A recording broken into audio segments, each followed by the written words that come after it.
Jeannie, Jeannie, the colorful world of Jeannie. Uncle William and Auntie Kate. Hello, my name is Jeannie, and I've come to talk to you about my life. When I was about 12, I went to stay with sort of semi-relatives in Dolgellau in Wales. And they were a big family, farming family, a lot of women. And they were lovely, and they treated me they were so thrilled that I was staying because they were really very lovely people. And one day they said, we're going up to see Uncle William and Auntie Kate. And I said, I don't know who they are. And you said, but they want to see you. So I was very thrilled that this was going to happen. And we got into their tiny little car, all squashed in. I don't know how many of them, there were at least 4, but probably more. And we all squashed into this little car, and off we went, up the mountain, up, up, up.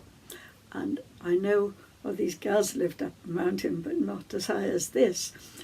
We went up the mountain, and at last we came to their little cottage. It was by itself up high in the mountain. And there were Uncle William and Auntie Kate, and they were very pleased to see me.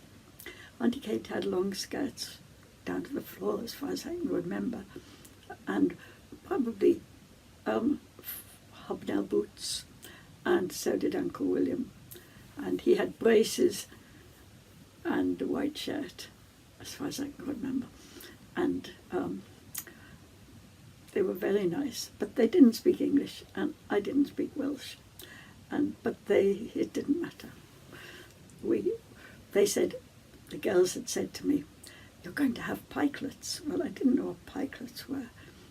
And I said, how do you know they're going to? Because there was no telephone. And they said, oh, we know you'll be having pikelets. And I think the reason they knew was because if somebody came to visit Uncle William and Auntie Kate, they couldn't phone up and tell them they were coming because there was no phone.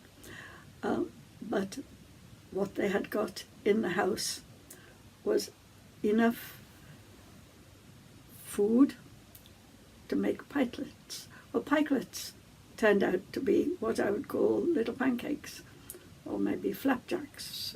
They were little pancakes that you grill on the griddle, like it on the iron griddle. And when I got there, Auntie Kate got together with flour, eggs from the chicken, milk from the cow, and started to mix up the batter, and then started to make pikelets. And she said, come sit there. She indicated that she wanted me to sit down in the kitchen, so I sat down. There was enough room for her to be doing that and for me to sit down at a tiny table. And there was no room for anything else at all, so everybody else was outside and peeping in through the window. And I could see this little window with several faces all squashed in, looking at me and smiling, and it was just so funny. And they sat me down, and I sat and I watched her at this iron stove. She first of all perked up the iron stove with lots of wood and made it burning nicely. And then she started to make the pikelets with some butter. I think the girls had brought the butter so that she'd have plenty of butter. So, she only had what she could keep or what she could grow. And there was a little garden outside with some greens, and there was a pig, and there was a pig and a cow and chickens. And so they were very self-sufficient. but they didn't go shopping. They just lived what they grew, really.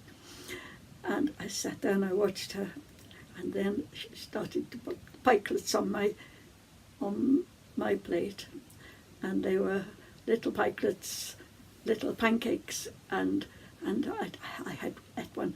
Then she's making another one. I said, "Oh, it's okay, what about the others?" But she just fed me with pikelets, and I just kept eating them. And they kept smiling and looking, and I see at the back of the room there was a door open, and there was a bed, and you could tell that there was only enough room in that second room for a bed. I don't think there was room to stand up in, just a double bed. And there was only enough room for me and one chair and a little tiny table and Auntie Kate cooking, and there's no room for anybody else at all. So everybody else was outside. It was a tiny little cottage, I can tell you. And we had a lovely time. And they stuffed me with pikelets. Eventually they had some too, but what I remember is that the window and their faces cramming into the window so that they could all see me smiling and eating my pikelets. And that was Auntie Kate and Uncle William. Diolch yn fawr. That means thank you very much for the pikelets. Bye-bye. Jeannie. Jeannie, the colorful world of Jeannie. Jeannie, Jeannie, the wonderful, colorful, mysterious world, the wonderful, colorful, mysterious world, the wonderful world of Jeannie.